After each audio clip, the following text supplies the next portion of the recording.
Why are so many people quitting their jobs? How is this going to affect the housing market? And what are people doing?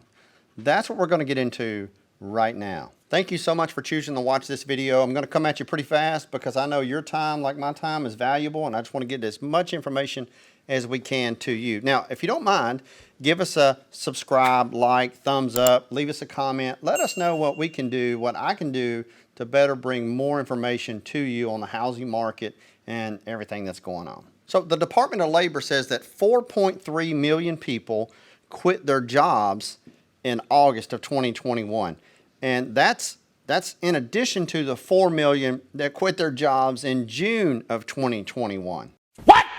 Now, the leader in these resignations, if you will, they're calling it the Great Resignation, is people in the hotel industry, people in the restaurant industry, the hospitality industry, the retail industry.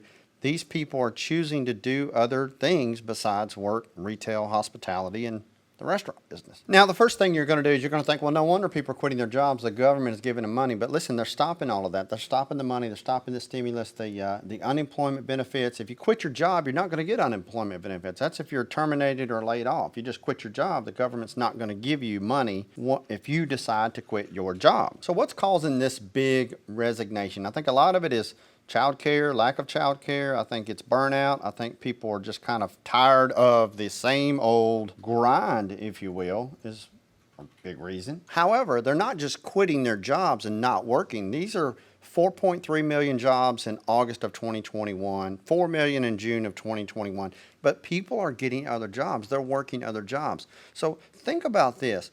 When COVID shut down, it allowed people to really think about what is it that I want to do. And so a lot of jobs became remote jobs. Now, go back pre-COVID, pre-pandemic, 1 in 67 jobs were remote jobs where you could work somewhere outside of your main location of your office. You work from your home or work from pretty much anywhere you had an internet connection. Today, as of this viewing, 2022, 1 in 7. So 1 in 67 2 years ago. Now 1 in 7 jobs are remote. Now what's interesting is we are still a consumer-driven society. We consume things. You know, the term, you're a consumer. It's very much so that we tend to do our jobs and work and grind and make the money, and it's like, it's accepted to be able to work and grind if you have the money monetarily to do things that bring you a little pleasure. And that may be buying a nice car, a boat, a motorhome. It may be just doing something as simple as going to the movies or buying a book when you want to buy a book. And that gives you the gratification in the work and putting in the hours. And look, go with me. If you go back in history, if you look at grandparents and great-grandparents, there was a sense of pride and nobility in working and doing a job and providing. And that's just what you did. You know, whether it be you're a maintenance man or a milkman or a phone man or you work on an assembly line or whatever it may be, that's what you did because that was part of what you did to provide and survive. Fast forward, now today we have the internet. So what is it? Why are people quitting their jobs? Why are people deciding to quit their jobs? I think there's a couple of reasons. And just having been self-employed business owner, have employees, to been an employee years ago, I think there's a sense of autonomy. I think there's a sense of people don't want to be micromanaged. And that's what I always tell people. I say, look, I want you to own your position, own your job, have fun, help people, make money. That's been my mantra for decades now. Have fun, help people, and make a little money in between. No one likes to be micromanaged. They want to be given a task and not have to have people just kind of hawk over them all the time. They simply want to experience gratification and ownership in the position that they have. The other is experiencing gratification. So you want to have gratification in your employment when you work. You want to see that something that you're doing is gratifying. It's kind of like when you do the same thing repetitively over and over and over again, whether you're working on an assembly line or putting together parts or tools or just doing something that's just repetitive. It's data entry, whatever it may be. That's when the culture has to come in. That's when you have to have positive culture and good culture and in a fun environment, shown that what you're doing is making a difference. People as consumers, we want to know that we are making a difference in the lives of someone, and that kind of goes into the third thing, and that is to be appreciated. Everyone likes to be appreciated for what they're doing. They want to be told that they've done a good job. And look, this is nothing new. From your first conception of a memory, think about this. Go back, you're 4 years old. You remember when your mom and your dad told you you did a good job, or maybe it was an aunt or a grandmother or a teacher. They told you you did a good job. It's very gratifying. It's like you put in time, energy, effort, and someone actually took the time to say, good job. That has not left us as a human species ever. So it doesn't matter if you're 4 years old or 84 years old. If you do something, it's very rewarding to be acknowledged that you've done a good job and for someone to tell you, you did a really good job. Unfortunately, that is lacking in the workplace, and it has been for a long time. Now, I say this from personal experience because I've worked a couple of places in my lifetime, and I remember working and having bosses, and it was like they browbeat you. You know, it's like it's never enough. Well, these are the people that, I get it, they have high standards. But you also have to understand this, if I'm going to do what your job and you're the manager, then I need to be making your pay. And if I need to be doing what you do as the owner, then I need to be making your pay. So you can't look at people as the owner, the manager, the district manager, whatever, and look at that person downwards and think you need to be doing more. Now, don't get me wrong. I'm not taking up for anybody because I believe everybody should pull their equal share, do their job, not just do their job, but do what's unexpected of a person. That's how you move up. That's how you grow.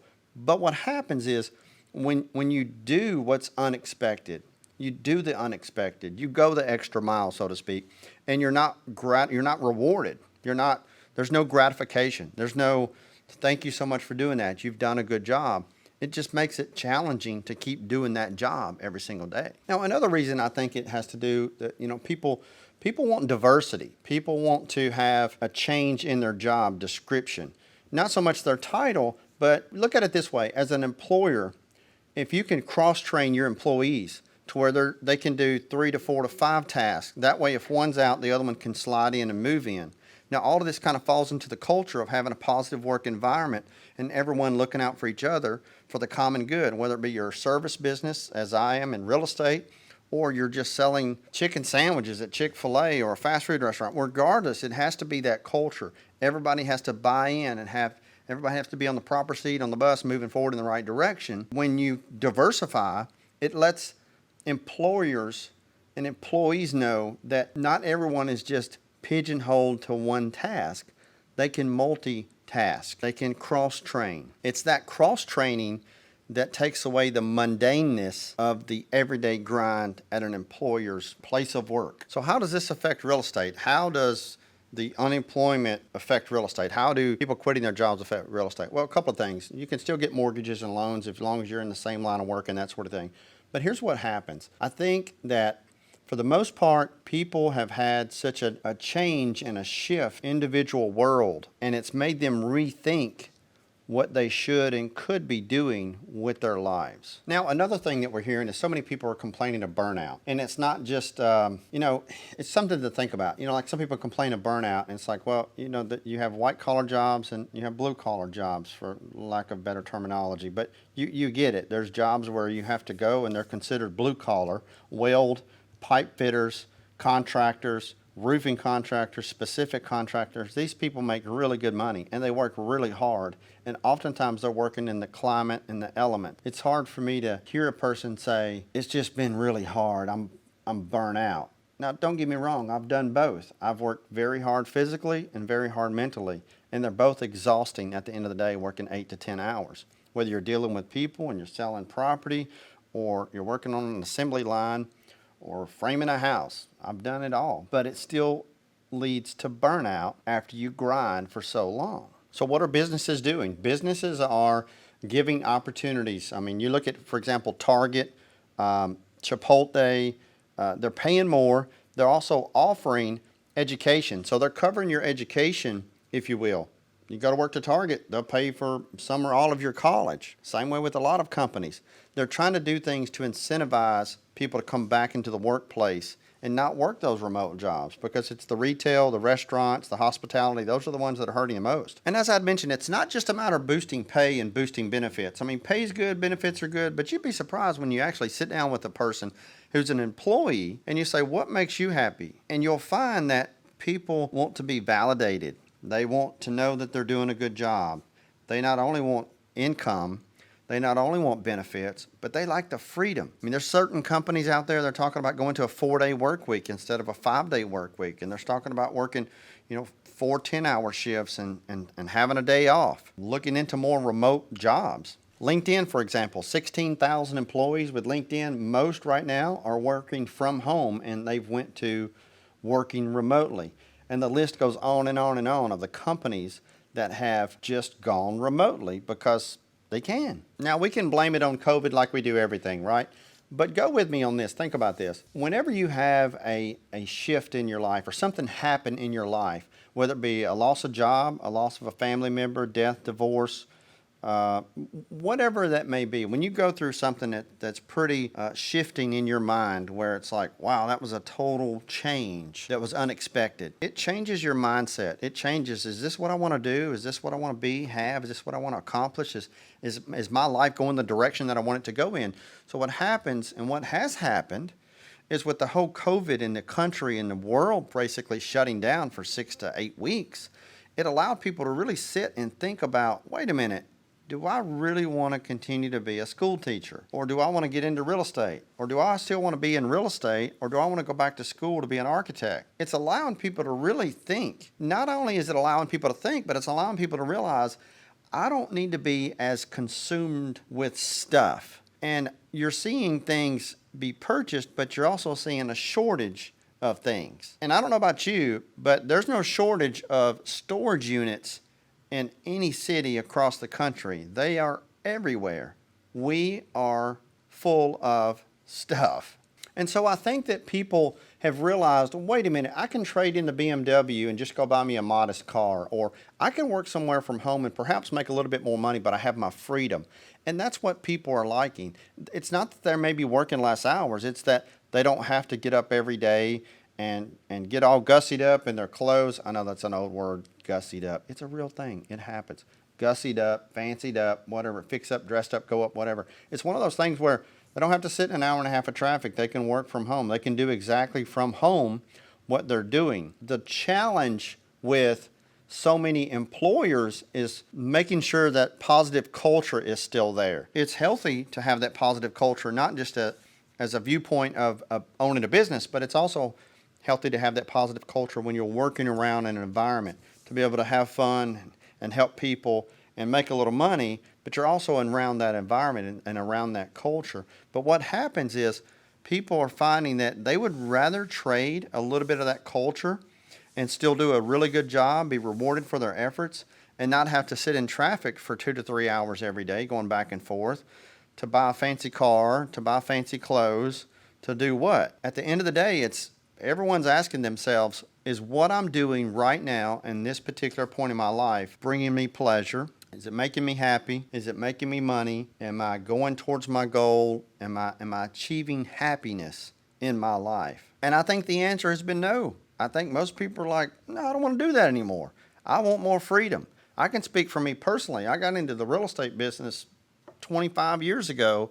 It wasn't because of money. It was because of freedom. I literally just didn't want to work for anybody anymore. I wanted to do my own thing. I wanted to be in a profession where I get out of it what I put into it. And if I wanted to work 100 hours a week, I could do that and be rewarded for my efforts and not be limited on what I can and can't do. That leads me to circle back to, why are so many people quitting their jobs? They're quitting their jobs for different jobs, for better jobs, or for perhaps it's a better job in their world. It's not necessarily better monetarily. Maybe it's less money. Maybe it's more money. But maybe it's more freedom. Maybe it's more flexibility. Maybe it's just a different way of doing the job that they're used to doing, and maybe they just want a different outlook. And of course, how do jobs affect the housing market and people buying homes? Look, people are staying in their houses longer. There's no secret to that. People are staying in their homes longer. They're putting in carpet and replacing floors and installing pools. They're doing all of these things. They're pulling equity out of their property to go buy motor homes and boats and motorcycles and that sort of thing. People, through the pandemic, have their lives got put on hold, and it caused people basically to kind of enjoy life. And so now they're thinking, well, I don't want to go back to the old way.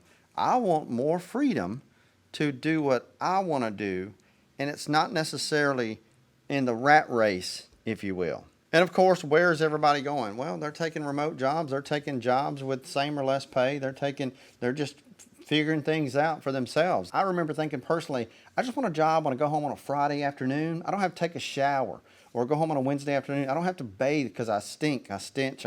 There's nothing wrong with that. I'm not afraid of hard work. I'll bust it and do anything until I bleed. But that was just a choice that I personally made. But listen, regardless of who you are, what you do, what your family does, most importantly, I think we all want our loved ones, our close family, friends, we all want them to be happy. So everybody should have the freedom to pursue their dreams. And sometimes you just have to take the leash off and let them fall on their face and let them learn. Let them learn lessons. It's okay. I have kids. I get it. You have family. You have a child. You want to always protect them. But sometimes they just have to go. They just have to let them go and let them fly, and let them be, let them do. And I think that goes back to the same culture of people want to be told that they've done a good job. People want to have their freedom. People want to own their position. People don't want to be locked down and told what they can and can't do. So I hope you've enjoyed this video. Until next time, we'll see you.